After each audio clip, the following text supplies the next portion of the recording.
Welcome back to News 2 Midday. We're taking a look back at some of this week's biggest stories. Charlie James from 1250 WTMA joins us here in the studio. Charlie, thanks for being with us.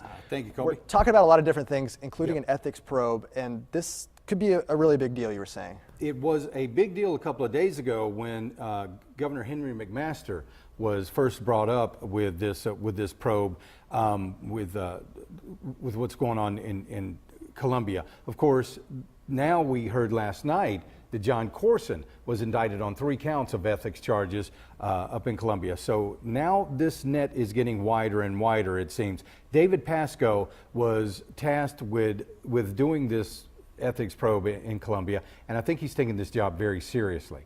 But the 2 names that really keep coming up in both cases, the McMaster case, the Corson case, are the Quinns, Rick and Richard Quinns. They are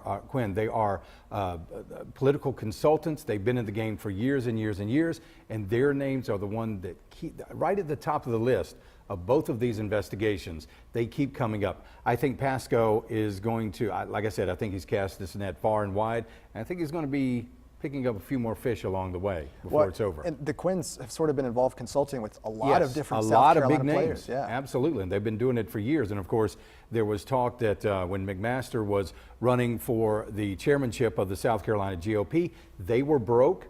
The Quinns allegedly came in, put money into the coffers of the GOP, and then after McMaster got elected, they gave the money back to the Quinns. Illegal? Probably not. Unethical? You're looking at definitely a gray area right there. Enough gray area for, like I said, Pasco to start looking at it even deeper. Now, this was something that Governor Nikki Haley really wanted to do while she was in Columbia.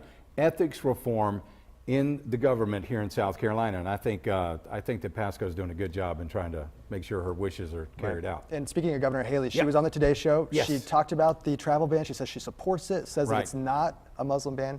That's what she said. What is your take on that? I don't think it is a Muslim ban, because if not, then why isn't, Indonesia, the largest Muslim country in the world, why isn't that put on there? The 6 countries that are on this Muslim ban are the countries that don't have a good, solid state government. They don't have good record keeping. We don't know who these people are coming in from these countries. Why not take a 60-day moratorium and say, listen, we got to make sure our infrastructure for this is in place. We got to make sure we know who these people are coming in to this country.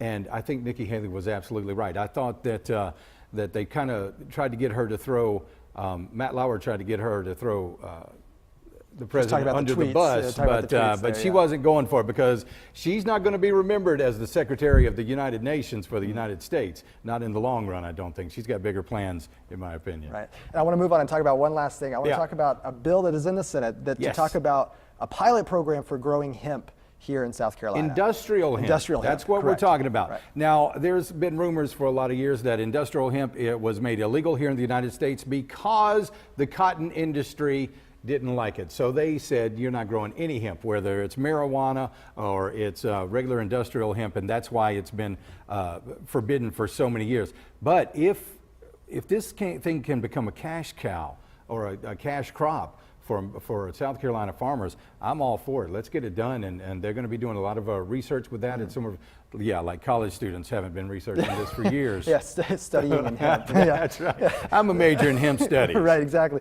So, and with that to be said, I mean, law enforcement has the right to randomly check. There's 15 farmers in this pilot program, maybe part of it. So they can go in and say, hey, are you growing hemp or are you growing other things that go with it? Yeah, the other stuff that, is not legal. So there are some checks there in terms of... Absolutely, and there will be. But I mean, come on, you can grow it anywhere. Right. You can grow marijuana in your backyard if you want to. In a closet or something. That's what I've heard. We've only heard, these are only allegations. We know nothing of these rumors. Never.